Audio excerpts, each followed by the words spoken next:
Pittsburgh Steeler fans, welcome back to another episode of Steelers Stat Geek Q&A, this time with behind the steel curtain deputy editor Dave Schofield and his big brother Rich. Rich, how you doing after one show? Oh, hanging in there good. Just don't keep me out too late tonight. Got to work tomorrow. By work, I mean come back and sit in the same seat. Sit in the same seat and do work, but instead of a podcast. So yeah, I got you. I got to give a shout out, and I hope you don't get mad because she's like, oh man, she's like, you got to give me a shout out on the show, but I just hope Rich doesn't get jealous. The shout out is from our sister. Or not from, or shout is to our sister, the sister that is in between us in age group. So your younger sister, both our sisters are my older sister. But I got something from her in the mail for my recent birthday that I had a week before the draft that I had to give her credit for. For those of you that don't know, she's an antiquer. She buys old stuff. And she might have bought this 3 years ago and finally got around to giving it to me. She actually had an autographed picture of John Banaszak for me for my birthday that she forgot to give me for like 4 years because that's just how she is. But this is what she got me this time. If you could see it, this is a hand-drawn sketch of Ben Roethlisberger from his rookie year in 2004. It's numbered. It's number 602 out of 1,000. So that she got at an estate sale. So I thought that was pretty nifty. But I hope she listens and catches this shout out because now she's going to get some crap from her older brother. She said, "Oh, maybe you shouldn't because Rich." I got a card. She's like, Rich got a card. I don't even know if I put anything in the card. No. Well, okay. And then and then apparently she's sitting on a gold mine of mushrooms on her property. And I can't get her to say. Wait a second. Gotta clarify that they're the right kind of mushroom. Oh yeah, no, not magical mushroom. Not that much of a gold mine, if you know what I mean. Yeah. Well, it's funny because I told her, I said, "How much did you get?" She's like, "Oh, about a gallon and a half Ziploc bag." For us, like, well, up here, folks are selling those same things for like $100 for a gallon bag. Wow. I was like, but I don't, I don't want you to sell them. Yep. Yeah, I want to eat them, but no, I don't even get mushrooms. I can't even get fungus for my sister for my birthday, and she's sending you, Ben Roethlisberger sketches and whatever. Well, so, hey, shout out to you, sis. Hey. You know what? You got a Yeti microphone for your birthday for me. I don't want to hear it. I did the right thing.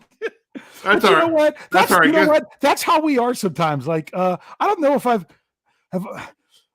remember the last birthday card I gave you because I'm glad you can remember. It was hilarious. Nobody gets me anything because I don't send them anything. Yeah, that's it. That's nice. And you know what? What's really good? Well, no, see, that's tough because see, you don't have to feel like you have to do anything for me for my birthday because your birthday's, just under 2 weeks ahead of mine. So then you just kind of see how it goes. But I didn't even say that your microphone was for your birthday. I said it's for helping out with all the podcasts. So anywho, but that was interesting for that. I wanted to have that in my background when I was over in the other room and had my setup. It didn't fit on my shelf because it was so large, but it's a pretty interesting sketch. So yeah, thanks, sis. And now that we're 4 minutes into the show, we can move on. On to the show. Now, at some point, we're going to have to do a non-football related thing, but let's get to this topic first. Okay, because we promised we would, for anyone who was watching the draft shows, I actually mentioned something that I was going to do in the draft show, so we might have to get back to that. The Steelers picked up 10 undrafted free agents immediately following the draft. They do it every year. Kevin Colbert said they might not have as many as past years. Usually it's around 14 or 15 or so. They signed a lot of XFL guys. I think the reason that they did that might even be kind of smart, which I kind of alluded to with stuff with the current global pandemic going on, it's really hard to get these rookies. I mean, normally a rookie, they get drafted, they like get on the phone, we got some stuff. They're on a flight the next day to Pittsburgh to tour everything. That's not going on this time. No. They're not going to get nearly as acclimated as they have in years past. So honestly, not having a first round draft pick, there might be teams that are struggling to get them up to speed in time for the season, assuming that everything progresses in a good manner, that we can have the season on time and everything like that. We're not going to get into that debate right now. So, but we do know that for the time being, things are off.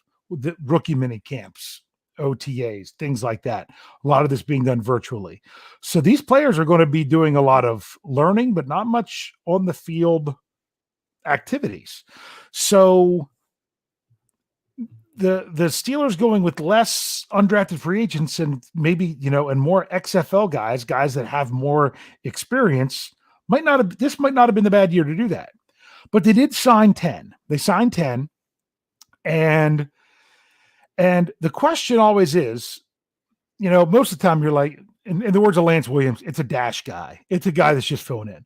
But you know what? The Steelers have those dash guys, and those dash guys make the team sometimes, and sometimes even become starters.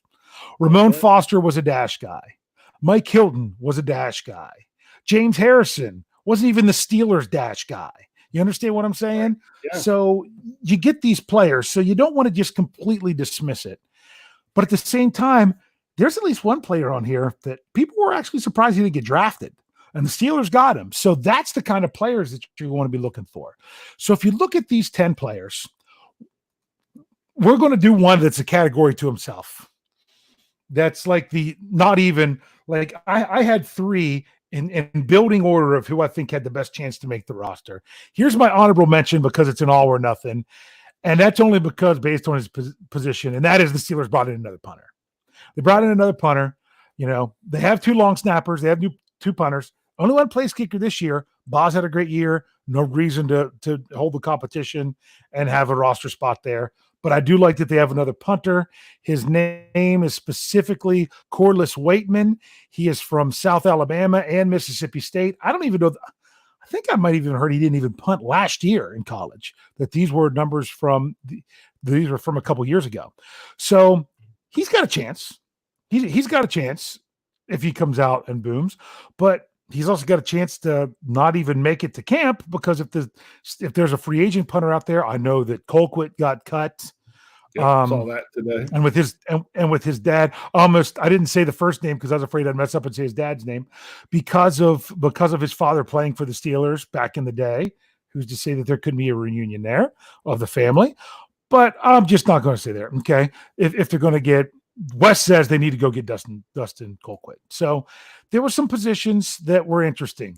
There's another defensive lineman that the Steelers picked up that could be interesting. If I can remember, out of Kentucky, that could have just as easily been drafted in that 7th round spot as what Carlos Davis was. He's another honorable mention. Do you have anything you want to say, or do you want me to just run down my list and you comment? Go ahead and run your list. Okay. I have the Steelers of their 10 picks. They had one specialist, 7 defenders, and 2 offensive guys. They brought in a second fullback from Auburn. There's two more practice squad positions. Maybe the Steelers want to keep another fullback since they didn't have any last year when Nix went down. That would be really his only route to anything. But the other offensive guy was an offensive lineman from Tulane.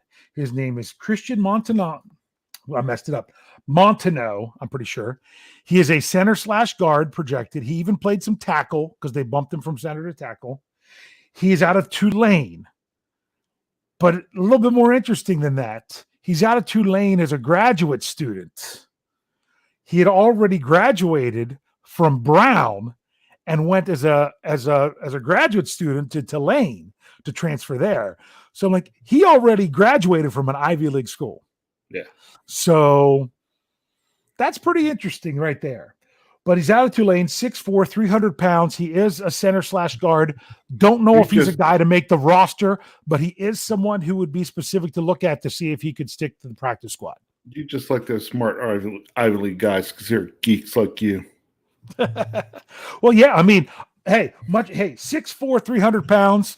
That was almost my size, and I understood because I was contacted by a number of Ivy League schools about playing football because it's really tough to get guys that big that have the GPA and SAT scores to get into an Ivy League school.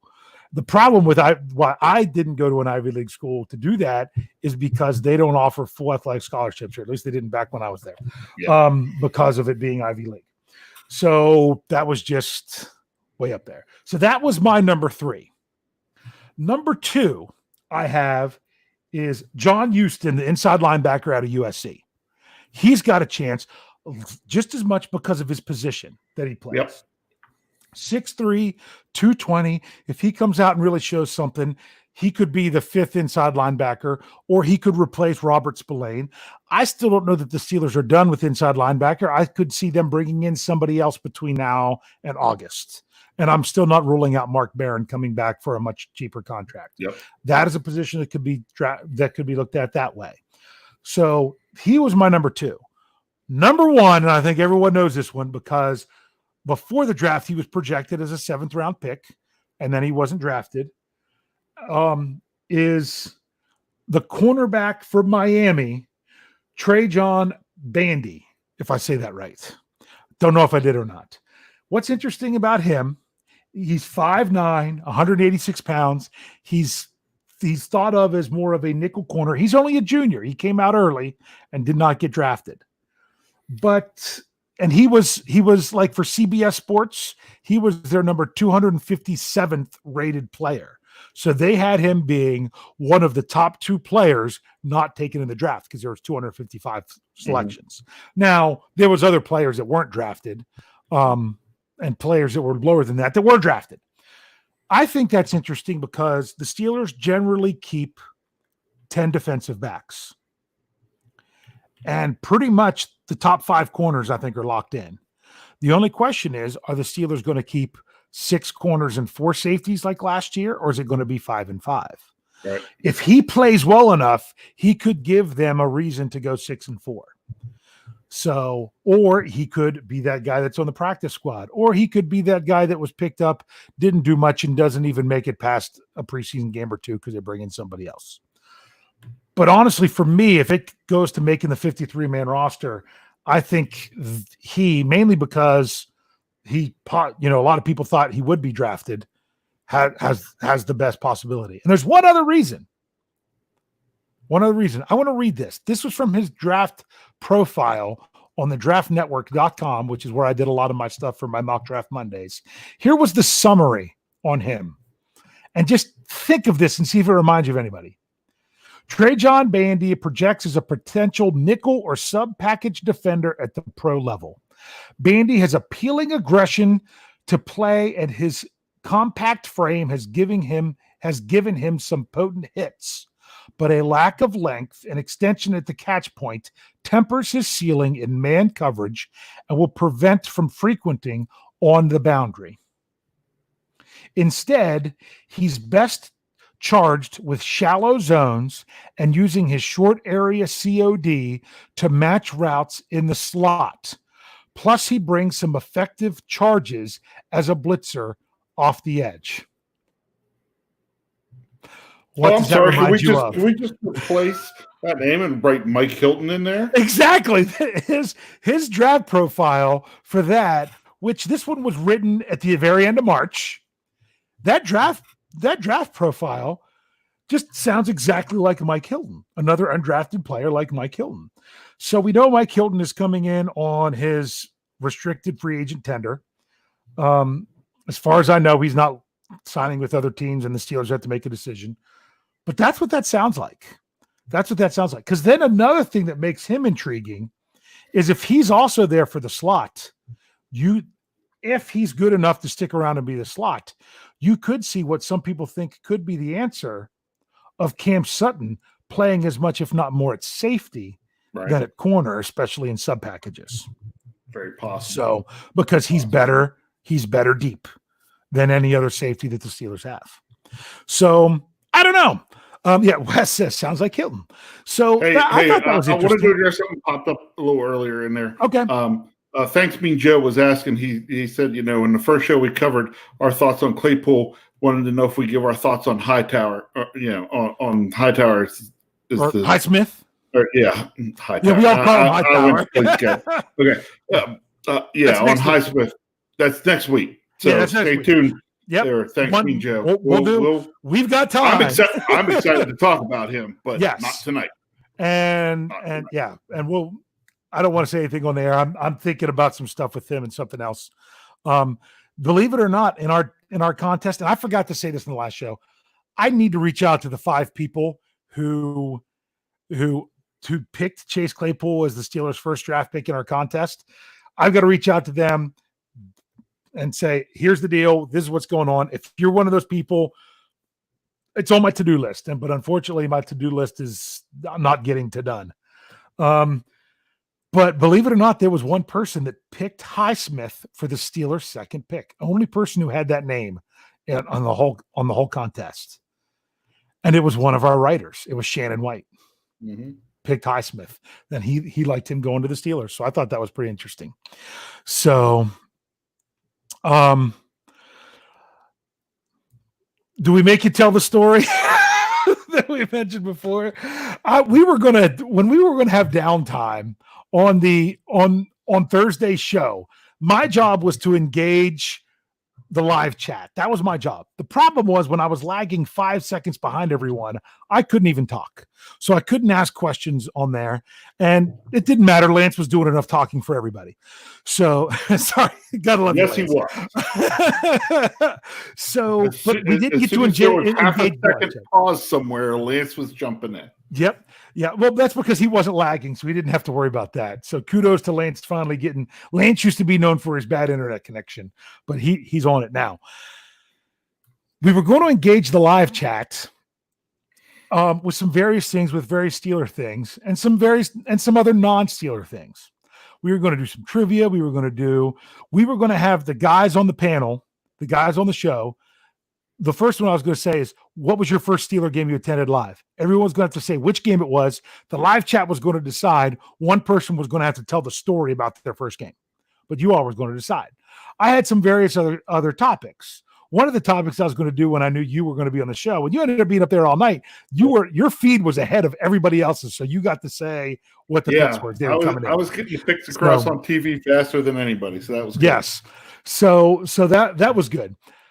But the one thing that I was going to say was, because we all, Lance has a brother, Jeff has a brother, and talking about families is like, what's the worst thing you've ever done to a sibling?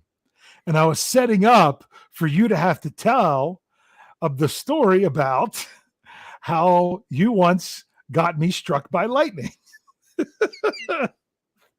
And I still say it's your fault. I don't blame you. No, you can say it was my fault, but I'm also going to go out there and press the fact that you were not. It was not a direct lightning strike. No, it wasn't a direct lightning strike. It was light. You can go ahead and tell it. All right. Let's see. Take a couple minutes, and then we'll turn everything over to the live chat. Okay. So I'm trying to remember what year this was. It was the summer before I was a junior in high school. Okay, so it was after my sophomore year of college, which is where I thought it was. College. Yep. Got home. I got home for summer vacation, and our granddad kept saying, "Hey, we're having some issues with our boat. It keeps taking on water." So we were having, yeah. I'm just going to keep bringing stuff up when you tell the story. I was having to go out there and pump the thing out every single day. It was filling up that quickly. And finally we decided, okay, there's an issue. And my granddad said, you all need to get out there and get that thing on the trailer out of the water. So. Whoa. You were having people over the next day. That's why we needed to do it that day. No, you were I was. Yeah. Okay. No, not that summer. You're thinking the wrong year, son. Yep. Well, that's why I thought we were pressed to keep pushing on. Don't you want to know why we were pressed to do it? Because the day before, I went in the morning and pumped it out, and we were back by that evening, and it was taking on water too fast. Yeah. Like we weren't going to be able to keep pumping it out. It was going to be on the bottom of the lake. Yeah. So this was at our grandparents' cabin on Deep Creek Lake, and So everything. we go out the next. It was pretty early in the morning, if I remember. We were out there about 9:30, 10 o'clock. Mm-hmm. And I thought I met you there after work. Oh, maybe it was. I think you might have pumped it out that morning, and I met you there. That's what it was. I pumped it out. Right. We were going to take it out anyway. I pumped it out the night before. When I went back the next morning, I was worried it was going to not make it. I stayed there all day to make sure that the boat didn't end up on the bottom of the lake. So you get there, we go to take it out, and there's thunderstorms rolling in. And so we back the trailer down into the water, and Dave goes out. I pull a bunch of metal cable and a big metal hook off the winch to hook to the front of the boat. Hand it to you. Well, just as we're about to go in, you're like, are we getting? Is that thunderstorm getting a little too close? Is that thunderstorm getting too close? And I say, first of all, wait. There's a word of a disclaimer here, because only one person was in their swim trunks, and that was me. You weren't even dressed to be in the water. No. So I was the designated wateree as the little brother. And you were the designated truck driver. Right, but I was in. But the weird thing is, I was in the water because I was wearing shorts, and I was in the water. Mm-hmm. Might have been like right at the shore, but when the lightning struck, yes, I was in it because you were the one. You were the one cranking while I was guiding the boat because it was already sitting low. Yeah. And so you were like, I was like, let's hurry up and get this out before it rains because we didn't need any more rain getting in the boat because it was already taking on enough water. I said, yeah, we got time. Well, we got it cranked up and on there good. And and just about the time you were finalizing everything because you were still touching something on the. No. Oh, I've got to remind you of some of this. This is good. Remember, we got it up there and good, but there was so much water in the boat, it sunk the trailer in the mud. That's right. It did. And then you got the 4-wheel drive truck going, but because the back wheels were on the gravel part of the beach, of the shore, it was just spinning and we couldn't get a good grip. And we're trying to figure out what are we doing? The boat's sinking, blah, blah, blah. It's down on the, the trailer sunk in the mud. And I actually had the good idea of, hey, we used that winch to crank the boat to the trailer. Why don't we move the truck forward out of the rocks and crank the trailer to the truck? That's right. To the truck. Now, looking at it now, I don't know that would have worked because there was so much water in that boat, it probably would have drug the truck. We ended up never doing that because... because when I went to reach for the hook... was right at the time we weren't standing in the water. Huh? We weren't in the water, but I was right at the edge of the water, and I reached for that metal hook, and boom. And lightning hits the lake. Like not far from the trailer. Like, I couldn't even tell you what, but probably inside 100 yards. Yeah, I mean, it was... probably inside 50 yards. Yeah. We saw the flash and heard the massive crack at the same time.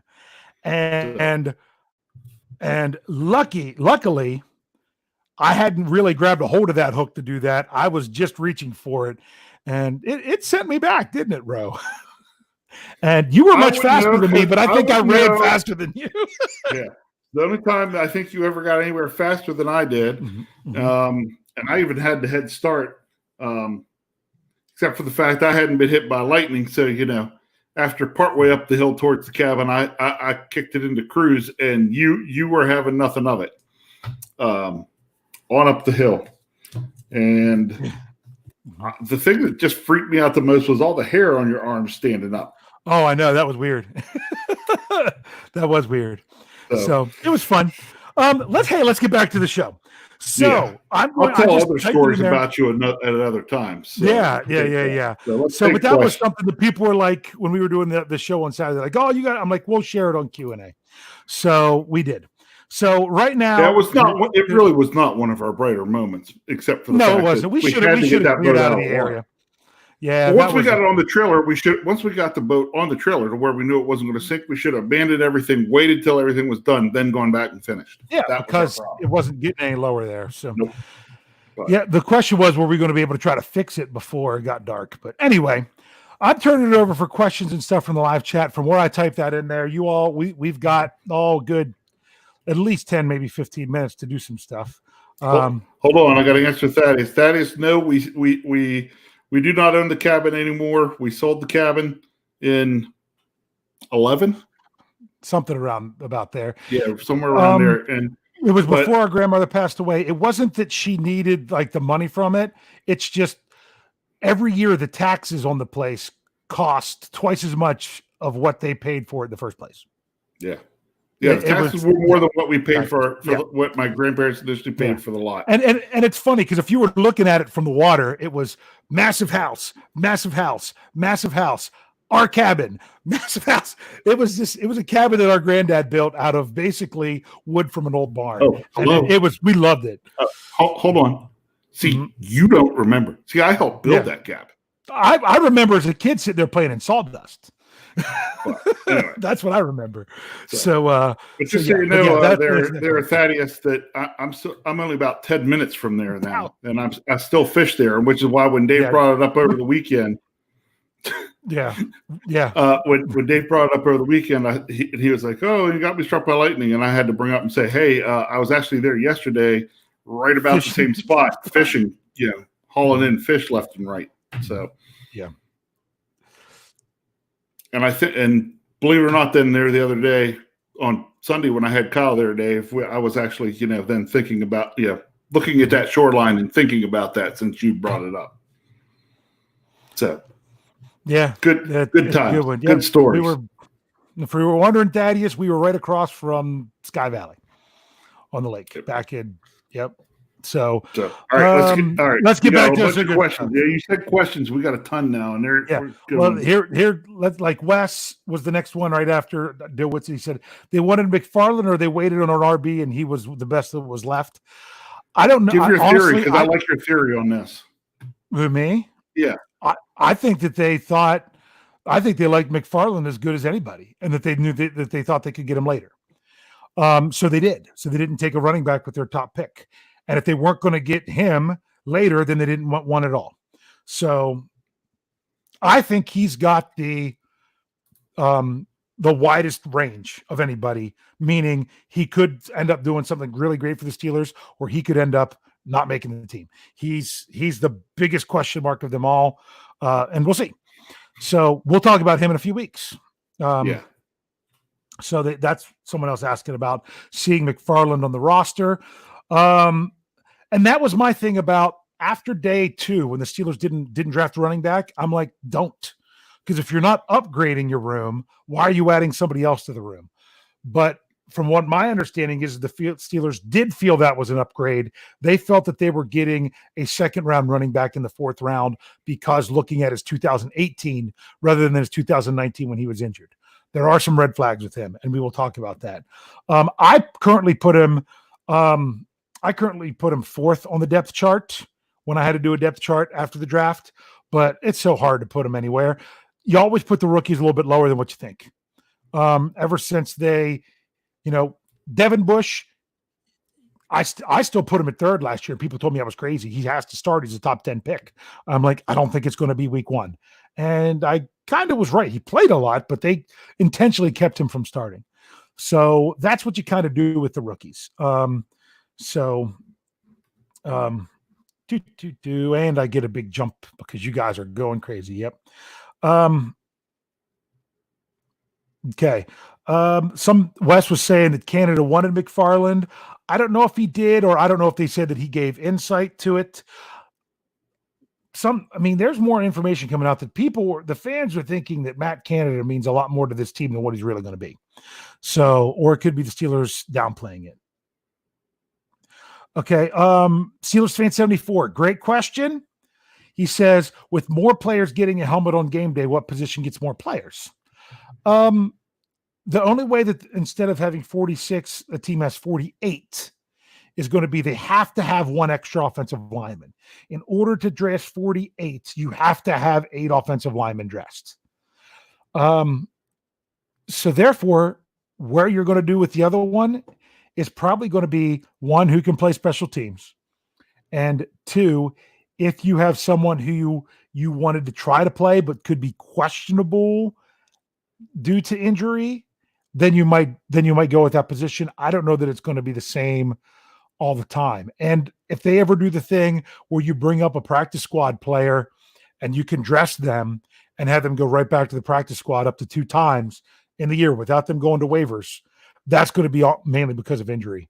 So we already know it's going to be an offensive lineman. They're going to dress 8 offensive linemen in order to be able to dress 48, because it's kind of the whole idea of, if it used to be 10, now for 2020, it'll be 12.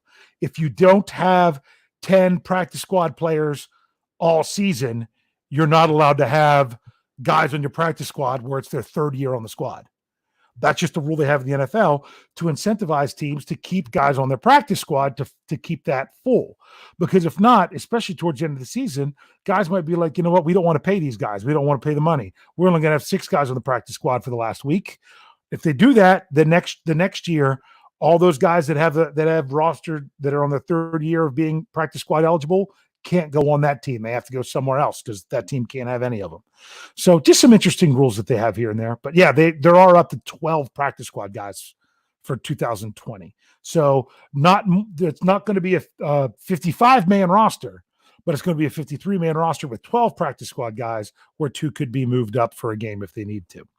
So let's see what else we have. Anything you wanted to say about that, Rich? Nope. Okay.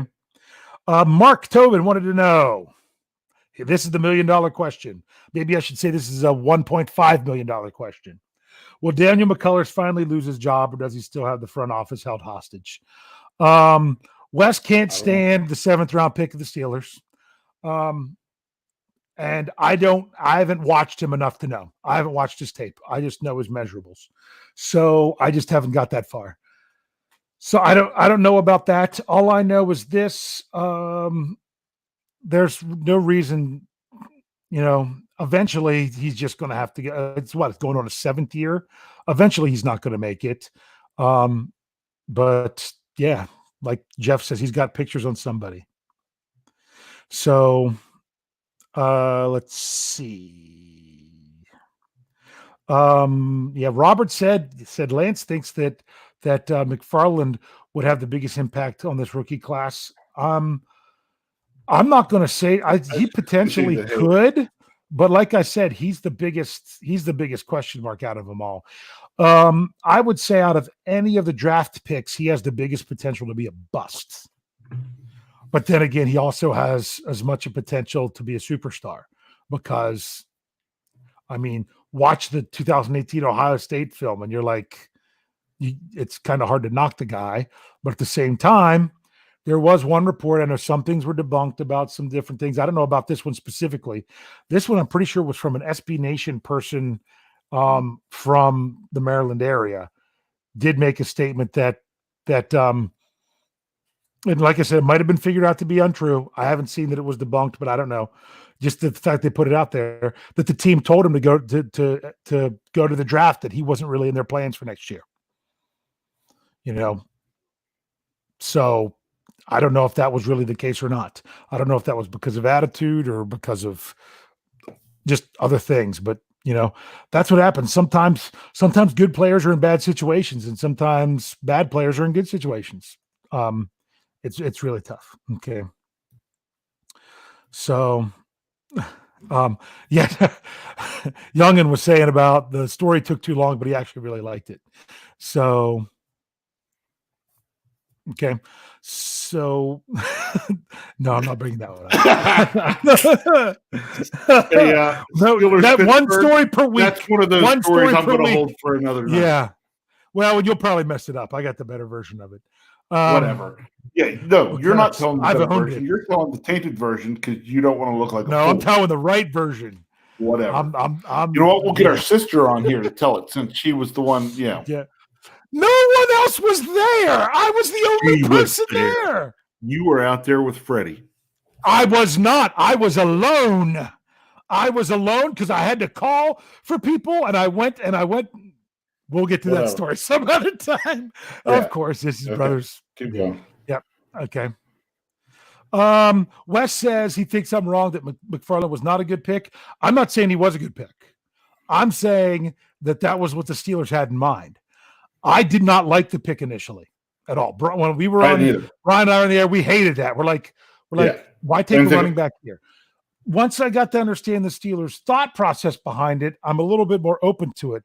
But I tell you what, out of, I don't worry about 7th round picks or sometimes even 6th round picks because those are guys that aren't that much different from the undrafted free agents. But when it comes to McFarland, he's got for me personally, he's got the most to prove before I'm on board for him. Make sense? Yeah. I agree. Yeah. Okay. Corey brings up a good point. That pick was my eyebrows raised reaction to that was my biggest question mark out of all of them. So yeah, Corey brings up a good point. If we didn't get a wide receiver at 49, we wouldn't have got one of that caliber. Absolutely, because that's what people forget. We had to wait 49 picks for the Steelers to draft. We had to wait even longer until their next pick, from 49 to 102. Yeah. So there was no way the only way they were going to get a wide receiver that caliber is if they had that gem that they had, that late round gem that they thought they could get at another time. See, I still think Donte Johnson was a gem last year. They got him in the 3rd round. And I think Wes might have said it last show. Someone might have said it last show. I don't know why. Of course, I'm always quoting Wes. It might have been Ryan that they said, if you redid the last year's draft, Donte Johnson goes in the 1st round. So, possibly. I mean, I'm not going to. I don't know that I feel confident enough to say it myself, but I'm not going to disagree with someone else who said it. Okay. So people back and forth about McFarland. That's interesting. Wes does not like that pick. I know I'm about ready to jump. So, looking for another good question. A lot of people are getting into a good dialogue about that. Yeah, they are. I can't wait for that show in 2 weeks. That's going to be a good one. Yeah, that one's going to be a lot of arguing going on in the live chat because it's out there already. Yeah. Hold on, my live chat just jumped because I got to bring up what Deal With It said because this kind of goes with me. He says, Wes, I agree. I don't like the pick, but starting to think I didn't like Johnson either at first. See, I got accused of hating Donte Johnson because my first question about that is like, did they have to do that now? And Jeff's like, you hate the pick. You can't stand Donte Johnson. I'm like, they're still telling you that. They had 2 3rd-round picks. My only question was, could you have gotten him in the next pick? That was my first question. I did the research on it, and it didn't take very much. It took like 10 minutes. I don't think the Steelers even made their next pick. And the answer was, no, they would not have got him at the next pick. They would not, because there was other people ready to jump on him too. So hoping they know something that we don't. That's what I say about almost all these. Okay. Let's bring this one up. Okay. DJ 2YT only. Did I get that right? Says, getting off the McFarland pick, what was the best pick of the draft? Think it might be Johnson, though Claypool may have the best impact on his rookie deal. My favorite pick out of them all was the Dotson pick. That was my favorite pick. How about you, Rich?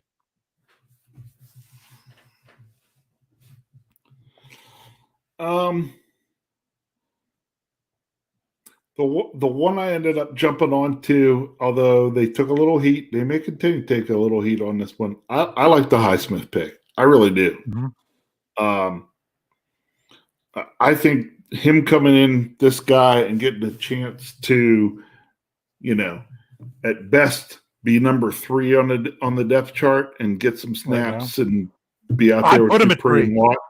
I put him at 3 right off the bat. This guy, I don't know.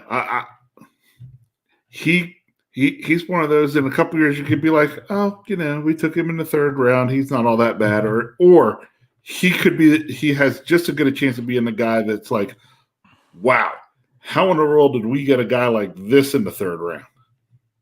Yeah. So, yep. Which is funny because some of the stuff I've heard from him is, who was it when they were playing? Were they playing Clemson? It was one of those teams. I don't know if it was. I know they did play Clemson, but I can't remember which team they were playing. And the coach said to the other team, like, hey, yeah, we're playing you. They're like, don't sleep on this Highsmith kid. He would be a starter for any college program in the country. So don't think just because this is UNC Charlotte that you're going to go out there. Don't underestimate that kid because he could start for us. So, Highsmith and Dotson, they were the two. Yeah. I thought, you and I already talked that, we think there's the chance that, of the draft class, the guy that sees the most starts could turn into Dotson. Well, because the only way he's going to play is if he starts. Right. Because of the way the line works. Right. So he could break that line up. He could. But you're going to instantly see playing time from Claypool, playing time from Highsmith. Right. They're going to be in a rotation. Playing time from McFarland if he makes the team, as Wes says. Right. These are guys that are going to get some playing time. But with Dotson, he's either going to be the starter or he's not going to be on the field. So he might be the forgotten guy for the draft class, or he might be the guy that's like that. I mean, dude looked like a beast out there. I've got to bring up another one because this just sparked a memory. I was like, oh, yeah. And this was from before you talk about that one, let me just mention one that was here that was related to talking about Highsmith there. Ryan said Highsmith has to be at least as good as Chickalo, right? Yes, he is. Yes, that's way better. Yeah. It's a Chickalo upgrade. Highsmith because that is a definite upgrade. And that's why I put him 3 on the depth chart, because if he's an upgrade from Chickalo, why put him behind Ola and Tuzar Skipper when Tola? I put them together into one player. Ola and Tuzar were behind Chickalo. You know what I'm saying? Yeah. So that's why I put him there. Jeffrey Benedict, writer for the site. Great point. Speaking of Donte Johnson, he destroyed Bandy in their 2018 matchup. Flat out embarrassed him.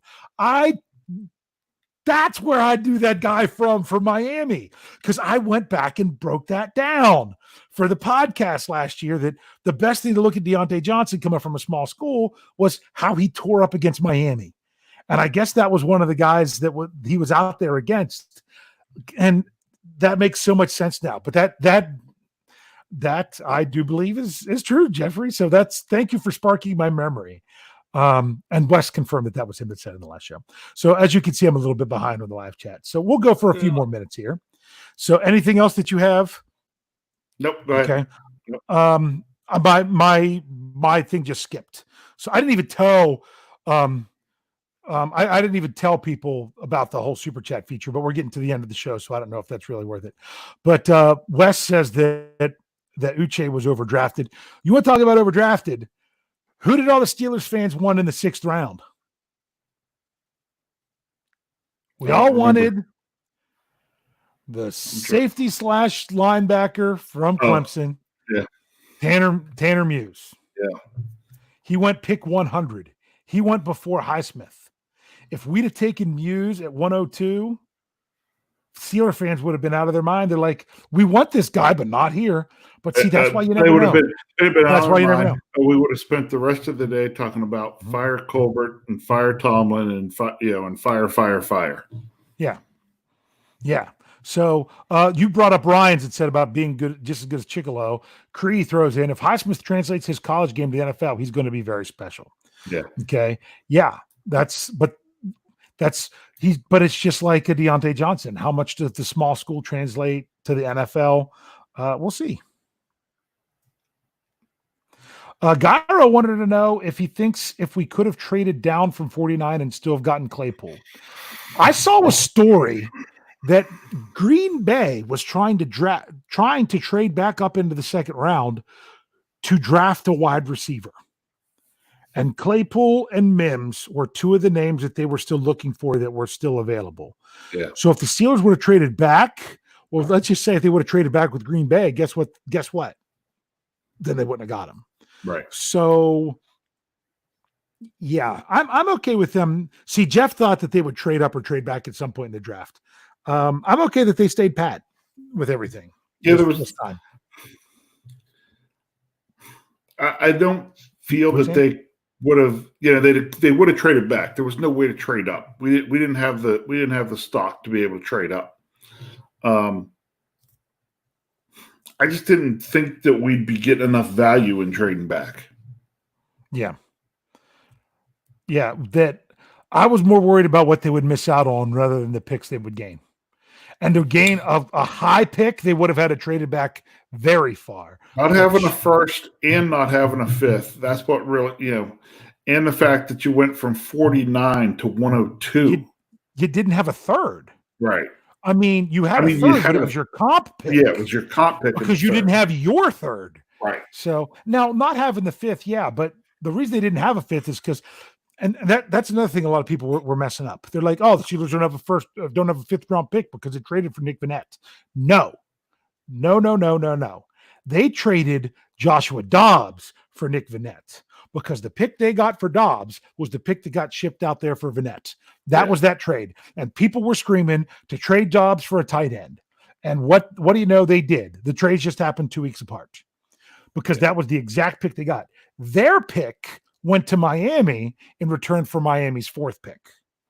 Right. So to say the people that were saying they didn't have a fifth round pick because of Vannett, no, they would have been scheduled to have 2, and then they traded the one for Fitzpatrick. Well, that's how they went from having 2 to none in a matter of a week and a half earlier this fall.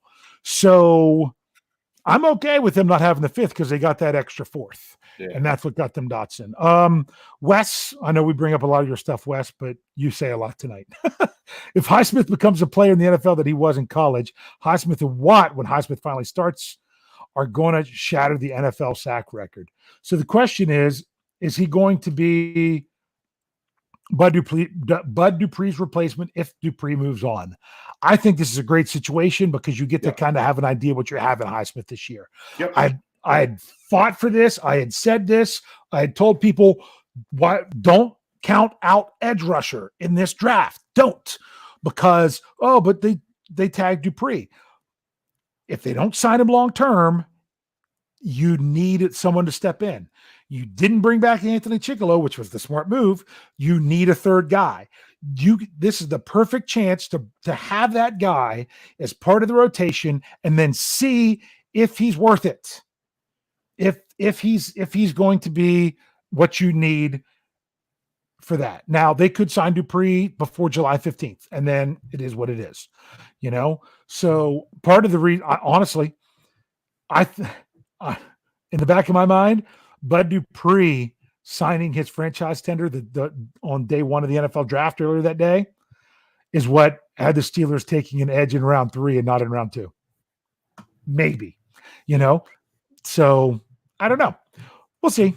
That's just, I'm not saying that's definitely what it was, but it could have factored in. It could have been like, hey, we're still here. You'll have us this year. You don't have to worry about that. But no, they did. So, and I jumped. I had another one. I just went to click on and it jumped. So let's go with what Ryan says. Okay.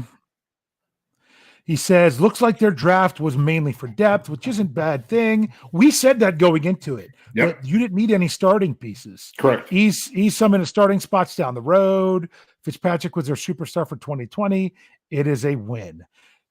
Yes, and I saw that we do have a super chat that I'll have to get to. Steeler fan 74 did say, does any of the undrafted free agents could start or help at inside linebacker? We did mention the one, John Huston out of USC. Interesting to see how he does. Not that I think he could be someone that just adds some depth to them. But we'll see.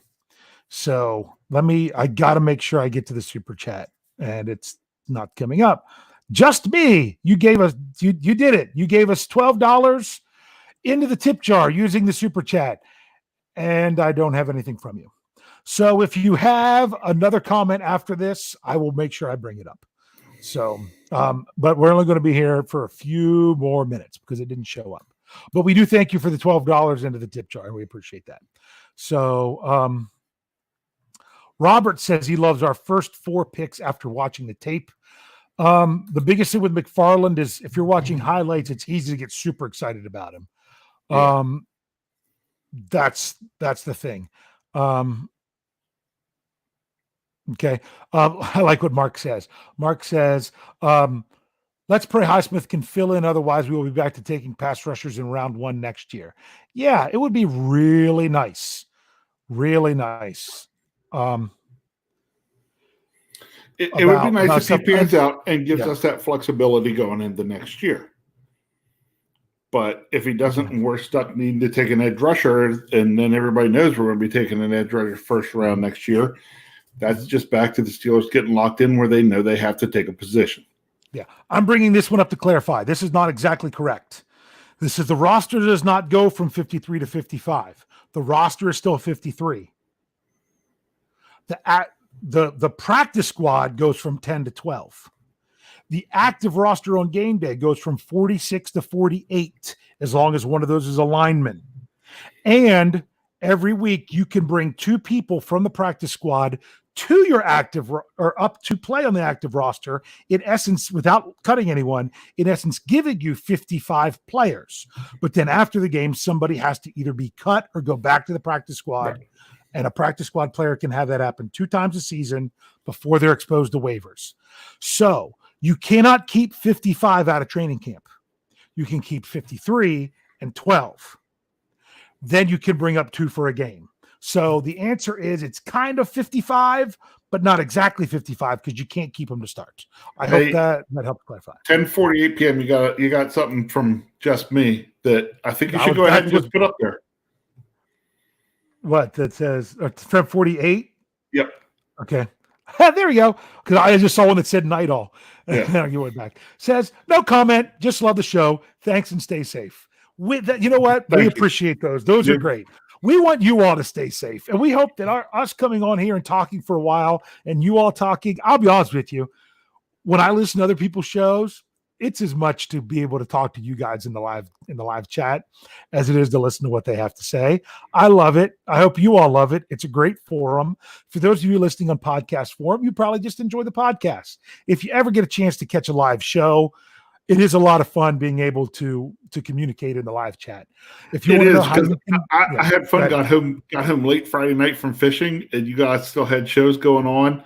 I hopped on to yours and Brian Anthony Davis, and had fun in the live chat there talking with folks, and then hopped over to Jeff and Lance and was talking with some folks over there for a little bit. So it's a lot of fun when I'm not even in and on a show here to hop on other shows and get in the live chat with folks. Yep. I'm going to bring up one more because it was just to try to clarify the thing that I said. Yep. Can you just keep 55 on the roster? I am fairly confident, not 1,000% sure, but I'm fairly confident the answer to that is no. I am pretty sure that you have until a certain time that then you have to put that player either back on the practice squad or release someone else. That through the week, you cannot have 55. But for game days, you can bring up 2 practice squad guys. Now, it makes no sense to bring them up if they're just going to be inactive. But I mean, if you have 2 guys from practice squad, if you need them to be dressed, you can bring them up. It'll be interesting to see how often this happens. It's going to happen when things happen due to injury. If you don't have enough linemen to dress, you're going to bring up linemen off your practice squad so you can dress 48 rather than 46. Yep. So that's going to be one of the things. So it's going to take a little bit to get used to some of these new rules from the CBA. But I don't mind. One more question on that. So Donald Nolan says, so 13 on practice squad with the international player then? I don't think so, because the Steelers cut their roster down to 90 and not 91 after their UFAs. I was waiting for an announcement to see if Scotland Williamson is it Williams or Williamson? I think it's Williamson. If he was eligible for an international exemption again this year. They got it for 2 years. I don't know if you can get it for 3. I'm not going with the 91-man roster until I get something official from the Steelers. And they still could get it later, but they just don't have it officially. So that might be part of what it is. So for now, I'm saying 90 until we hear otherwise. So, yeah. Yep. So that's why it is. And you're welcome, DJ, for that. So thank you all for joining us tonight. I was just getting ready to say, if you're listening to this in podcast form and want to check out a live chat sometime, the way to do it is you go to the YouTube channel of BTSC Steelers Radio. You turn on your notifications. I think you might have to hit 2 things to actually turn it on. And you'll get a notification on your phone of when we're going live. And it just comes up. You do have to be logged. You have to have a YouTube account, which is free. in order to like and get the notifications. And then that also allows you to participate in the live chat. Because I do know some people watch on YouTube, but they don't have a YouTube account, so they don't get notifications and they can't participate in the live chat. So that's completely your choice. YouTube notifications have sucked lately. They've been so weird. I didn't get Jeff's and Lance's on Sunday. I got 3 overnight Saturday into Sunday. 2 of them were from my own show. I didn't get Jeff and Lance's. I text Jeff and said, "When are you guys going on?" He's like, "We just finished." I'm like, "You got to be kidding me." I didn't get our one from the long one that we did for Thursday night on the draft until 5 something a.m. on Friday. Yeah, and honestly, a lot of those times it's because of you and your signal and your stuff with YouTube. I wasn't getting notifications for a while because I didn't realize I had more than one YouTube account, because I changed it from my old one before I was with BTSC to my BTSC email. And therefore I'd accidentally been on the old one. As Wes says, make sure when you hit the bell, all notifications is selected is what you would have to do. So, but if you're listening to us in podcast form, we've been having a hard time getting the audio off of YouTube. It took Jeff until well in the afternoon to get Brian's show from yesterday, which was actually in the afternoon. So that was interesting. You have YouTube up on there. Sorry, I was just trying to see if I got a notification from Yes, it did. Yes, you did. So there you are. With that said, make sure you're checking out the other podcasts. Make sure you're checking out the BehindTheSteelCurtain.com website. If you weren't here for the last show to hear it, we have an exclusive interview with Chase Claypool that's on there. It's an article by Michael Beck. He does the interview. There's audio in there. It's on the podcast platform. It's in the article. You can listen to that there. It's about 4 minutes long, and it was great stuff. We'll be back with Jeff and Lance. We'll be back tomorrow night.